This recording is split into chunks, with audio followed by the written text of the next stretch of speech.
I'm a writer. It's weird how the moments that you least expect it are the moments of revelation. I love this story, and then it's like a roller coaster. It's like a big dip, and I'm like, oh, I hate this. The first time I ever started to write was on an iPad.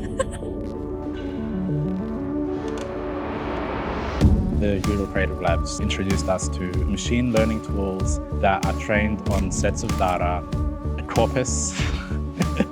I know that word.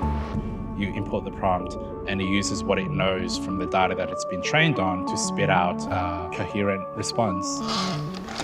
I used the ML tools to navigate my own authority over my writing. How much do I know about my character, but how much could someone else know about the character?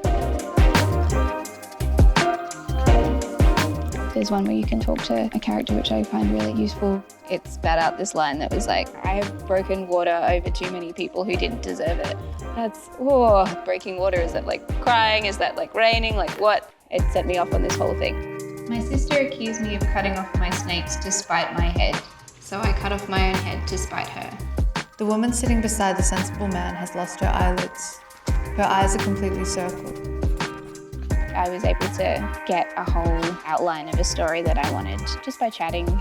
She thinks that I don't love myself enough, that I'm carting my head around just for attention. It made me aware of how randomness affects my work. I thought I was a very methodical writer, and by using these tools, I was forced to realize that I could actually harness noise. When I consider the relation between myself and a memory of myself, it's the differences that I obsess over. This was a lot more about process, having an element of play in the actual construction of the writing. Kind of really got me out of my head a lot. I feel so trapped by my thoughts and my patterns of thinking. And these tools, they spit out some random nonsense that is strange, and these sentence constructions that are so novel. I think in the future I would use it to question a stagnant piece of work. ML tools is a good middle ground. There is like what you look to for influence and inspiration and information. And then there's you and like your subconscious as a writer.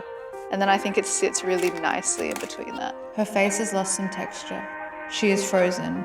What I meant to say, at least today, is I'm sorry and I cannot live inside the past forever.